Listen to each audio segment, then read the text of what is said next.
Então, de alguma maneira, se a gente quem tem essa pretensão, o que a gente tem que fazer? A gente teria que encontrar com o nosso teatro os meios de revelar o que está por trás dessa ideologia dominante, teria que mostrar o que está escamoteado. Esse verbo é interessante, o Brecht usa muito esse verbo, mostrar. Né? Ele diz que o teatro dele é um teatro que mostra, não conta, ele mostra. Né? O que se encontra escamoteado pelo pensamento dominante e que nos faz ver como natural. O que nos faz ver como natural? Por exemplo, se vocês pegarem o discurso do camarada Obama, né, nosso querido presidente negro, como diria Monteiro Lobato, ele quando toma posse, o discurso é interessante, mas no meio do discurso tem uma coisa típica de americano, que ele diz assim: somente um país livre como a América possibilitaria um negro chegar à presidência. Eu diria para ele: não, o nosso também não é América e chegou um operário. Qual é a diferença de um operário e do negro? Os dois seriam fodidos. Mas, no fundo, o que ele não disse é quantos negros foram pelo funil morto para chegar a um. De um lado, paradoxalmente, é uma verdade. Um negro chegou à presidência. Não é pouco. Para os Estados Unidos isso não é pouco. Você imagina o que tem de negro pensando em matar esse cara. E isso nos Estados Unidos não é brincadeira. Isso nos Estados Unidos eles levam muito a sério. A possibilidade de matar, eles levam muito a sério. Mas ele não está dizendo quantos ficaram no funil. Só para ficar os mais famosos, Martin Luther King, né? O McDonnell lá dos Panteras Negras, quer dizer, o Malcolm X, quer dizer, então, só para dizer os mais famosos. Quer dizer, fora que vocês sabem que a Guerra de Secessão Americana teve assim uma quantia pequenininha de mortos, né? 1 milhão de pessoas, que é quase a quantia da Segunda Guerra. A Guerra de Secessão Americana teve 1 milhão de mortos. Então veja bem, é natural para isso um negro não chegar. É natural quando chega. Como hoje para a gente é natural. Não sei se vocês lembram, outro dia eu escrevi isso no meu blog. Quando começou Sem Teto, eu lembro que os primeiros eu ficava ultra indignado, bicho. Nossa, eu ficava mal o dia inteiro. Hoje a gente só desvia e já vai embora, né? Porque é tantos, né, bicho, que não dá nem para ficar indignado. A gente tem uma gastrite fodida, morre. Mas isso que é, ou seja, a gente torna natural o inatural. Tem gente que dorme na rua, vive na rua, como um cachorro, pegando comida no lixo. Quer dizer, veja, a gente já passa batido nisso. Né? O cara que morre num posto de saúde sem atendimento, ou seja, um monte de coisa que eles tornaram natural, é natural. Basta dizer que essas religiões pentecostais usam muito isso, né? Quer dizer, não, isso é uma aprovação, nós vamos vencer, né? A católica perdeu muito espaço por causa disso, porque ela dizia, não, é bom morrer que tu vai no paraíso. Aí os caras viram que isso, ninguém estava mais querendo morrer para ver se tinha paraíso. Então as pentecostais falaram, não, vamos gozar aqui agora. Se você fizer a semana dos 318 empresários, você vai comprar uma Brasília usada. Aí os negros vão lá e acabam comprando, porque sempre tem um desgraçado da religião que tem uma Brasília usada para ser vendida por 3 pau, né? Ela não vai andar, mas o cara compra a Brasília, né? Ele tem a Brasília. O bispo falou que ele ia ter a Brasília, ele tem a Brasília.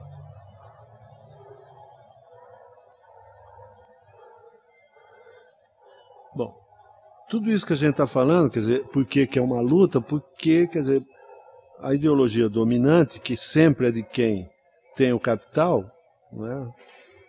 Quem detém o capital, ela quer manter a população nessa ignorância, sem uma visão crítica do mundo, que é mais fácil para ela conseguir os interesses dela. Né? Vamos esquecer essa última eleição do Kassab, porque o PT foi pior que ele, né? Porque uma mulher que fez 20 anos um programa sobre sexo e pôr na televisão a suspeita de que o cara é homossexual, isso é de um atraso que nem em Bitinga tem isso, bicho. Né? Então ela mereceu tomar essa sorte.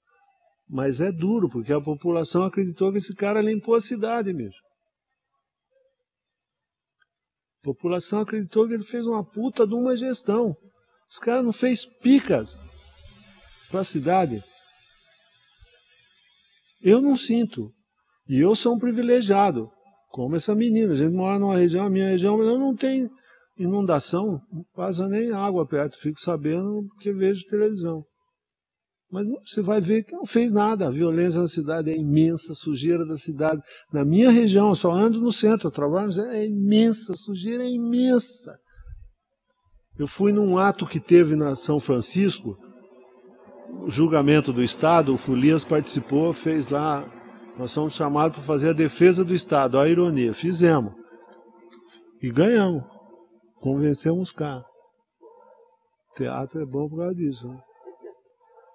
Mas ganhamos porque o advogado de defesa era muito ruim, as próprias mães das vítimas vieram nos parabenizar, porque a nossa defesa era irônica, dizendo justamente isso. Mas o que é mais um negro morto? O que significa com tanta gente? Mas enfim, e aí fui de manhã, 7 horas da manhã, bicho. Quando chegou ali em frente onde era um mapping, cara, vocês não imaginam que era nego dormindo ali. Mas é muito, não é 10, 20, não é muito, aquilo é uma horda, que depois eu acho que vai vir no movimento, os neguinhos da guarda municipal começam a espanar os negros, né? Fala, bicho, dá uma dividida aí, dá uma misturada no povo. E votaram nesse homem. Por que então que a gente luta? Por que é um teatro de luta? Porque no fundo o que a gente estaria tentando não é fazer a revolução. Isso, não vamos ter mais essa inocência, porque senão todas as pessoas responsáveis nunca tiveram essa inocência de que o teatro faz a revolução.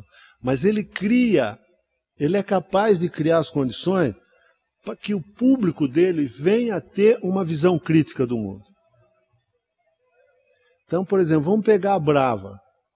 Com tudo que vocês fazem de brincadeira no meio sobre Joana d'Arc, que no Brasil não é assim um mito tão forte, mas depois que vê a história eles lembram, ficam fortes. Mas o que está se desmistificando? O que estava atrás disso, quer dizer, como essa mulher foi utilizada, com uma série de outros heróis populares, espremeu o suco e foi jogado fora, bicho. E continua tudo do mesmo jeito.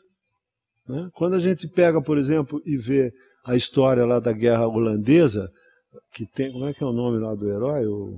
Tem até a peça lá do Chico, o Calabar, que ele fala, né, e o Chico fez a brincadeira, o Calabar, sobre a traição. Traiu quem, bicho? Se o português também é. Traiu quem? Ah, mas ele foi a favor dos holandeses. Sim, mas qual a diferença dos invasores holandeses e dos invasores portugueses? Ele traiu quem? De que história? Mas em ambos os lados, depois ele foi chutado. Ele foi utilizado e foi chutado. Então, quer dizer, a gente não faz a revolução, mas a gente cria condições para que o público que nos assiste, quando conseguimos o intento que a gente quer, venha a formar sua visão crítica sobre o mundo. A ver coisas que ele não vê naturalmente. Ver coisas que para ele é tida como natural. A ver coisas que para ele é tida como sendo o que é a vida. Né? A gente cansa de escutar isso, a vida é assim mesmo, pô, né? Não adianta a gente lutar. Pô. O Brecht, então, para fazer essa distinção, ele faz, num outro artigo dele,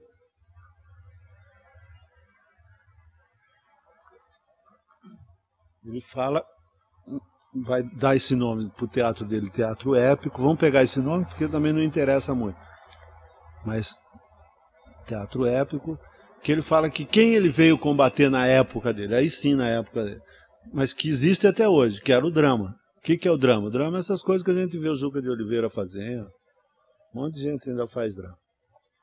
E aí ele vai dizer quais são as diferenças entre um teatro e outro. Isso compensa a gente ler. Então ele vai dizer assim, forma dramática do teatro, forma épica do teatro. Na forma dramática, ele é o quê? Ele é ação. O que é o drama? O drama, se você prestar atenção, ele começa num ponto e só tem futuro, ele não vai para trás. Ele só conta alguma coisa do que está atrás, da onde iniciou a narrativa, se tiver uma importância muito grande do que está acontecendo naquele momento na cena. Dá para entender isso? Então, por exemplo, vamos contar a vida do Fabinho de agora aqui. Então, se a gente só ia contar o lado homossexual dele na Monte Azul se tivesse uma mudança aqui muito grave. Senão a gente não ia ficar sabendo, porque o drama é sempre daqui para frente. certo? Então é ação, ele é sempre ação. Ação não é capa e espada, ele é ação, mas é ação. Dá para entender a ação, né? Na forma épica, ela é narração. O que ela quer dizer com isso que é narração? Eu posso ir e voltar. O que me interessa é como eu cerco essa narrativa. Se estiver chato, a gente pula e vai às perguntas. Né? Não faço questão. No drama, então, o espectador participa na ação. O que é participa na ação? Como você mantém ele num estado ilusório, né? Há uma quarta parede, ou então esse teatro interativo que tem agora, que eles acham que não é mais de quarta parede, mas é a mesma coisa que eles brincam com você, né? Brincando no quintal, tem esse monte de coisa assim, então, essas coisas assim, fantásticas. Então você participa, o espectador participa da ação, ou seja, ele é um empregado mal remunerado. Ele participa da ação, né? No drama, você fica iludido, então você fica vivendo aquilo, é na novela. Por exemplo, se você pegar uma conversa de novela, então vamos supor que seja Antônio Fagundes e os atores, e a Regina Duarte, só que quem lembra. No ônibus, na conversa, as pessoas conversando sobre a novela que eles tiveram não vão falar Antônio Fagundes e Regina Duarte, vai falar o nome do personagem, porque eles deixaram de ser Antônio Fagundes e Regina Duarte. Então é Jequinho, não sei das quantas, nota, porque é um mundo, aquilo existe mesmo. No teatro épico, o que é? Como ele quer suprir, né, quer desmanchar, quer mostrar, ele é um observador, ele é um espectador mesmo. Ele está ali observando, ele está ali para assistir, ele está ali para observar, ele não está para se confundir na ação. Ele não está ali para ficar torcendo para o mocinho ou para o bandido, eu me identifico com a mocinha, não me identifico com o bandido, não está ali para isso. No drama, consome-lhe a atividade. Veja bem, ação, atividade. O que é atividade? Por exemplo, vamos pegar aqui. Se você levantasse agora e começasse a varrer aqui, é uma atividade. Mas se você, numa ação, não tem essa cena, mas vamos supor os fuzis da senhora Carrara, vocês conhecem a história, o fuzil está guardado embaixo do assoalho. Né? E o cara da Revolução Espanhola veio buscar os fuzis. Ela varrer embaixo, em cima onde está o fuzil, é uma ação, não é uma atividade. Isso tem um peso dramático, porque você fica o tempo inteiro vendo que ela está fazendo alguma coisa para despistar sobre aquilo que está lá. Então, o drama ele se consome em atividades. Né? Então, o melhor teatro para entender isso é o vaudeville, que é o negócio que entra, sai, não leva para lugar nenhum, você não entende o que está acontecendo.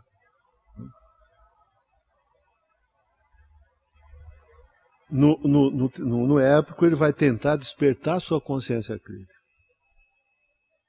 Então, o gestual que você vai ver, o que você vai ver em cena, é, no fundo, para despertar sua consciência. O drama desperta, ao contrário, sentimentos. Desculpa, então, antes aqui tem alguma coisa que eu devo ter pular, que então, se outra é atividade, no épico não é atividade, né? Seria o gesto. O drama desperta sentimentos, é isso, então você fica condoído com a mocinha, chora. Né? No entanto, o épico desperta a tua consciência fria, você fica indignada. Por isso que tem aquela brincadeira do Brecht, né, que quando o ator chora é preferível que o público ria, e quando ele ria é preferível que o público chore. Né? Porque não é para bater as duas coisas, porque é para ver o que você está observando. O drama são vivência. O épico exige decisões. Você, como espectador, não é? No drama, você vive aquilo, como se fosse a tua vida. Né? Novela é isso, o cara fica 200 capítulos vivendo a história. Não. No épico, não. O espectador está sempre colocado diante de alguma coisa que ele vai ter que ter um ponto de vista, ele vai ter que decidir alguma coisa. A Brava tem uma série de momentos que vocês brincam com isso, literalmente, de julgamento, de coisa. Mas não, necessariamente não precisa estar explícito. Quer dizer, diante de uma cena, como ele não vive, ele está diante de ele vai ter que optar. Como é que ele lê aquela cena? Né? O espectador no drama é jogado dentro de alguma coisa, como a gente já disse, né? No teatro épico, o espectador é colocado diante de alguma coisa. O homem no drama é imutável. O que quer dizer isso? Ele é assim mesmo. Então você vai ver lá, por exemplo, uma peça do seu Juca de Oliveira sobre a corrupção. Então, senador corrupto, essa da Bibi Ferreira. Então, no fundo, não é aquele senador que é corrupto. Não, todos os senadores são corruptos para ele. E é assim mesmo, gente. Tanto que todos os senadores corruptos vão assistir a peça e adoram. Não tem problema nenhum. Né? No épico, o homem é objeto de uma análise. Quer dizer, você vai falar sobre um político corrupto, obrigatoriamente você tinha que mostrar ao público por que ele se tornou corrupto, o que significa ele ser corrupto, porque você vai dar oportunidade para que eu, como público, tenha sobre isso uma visão de mundo. Né?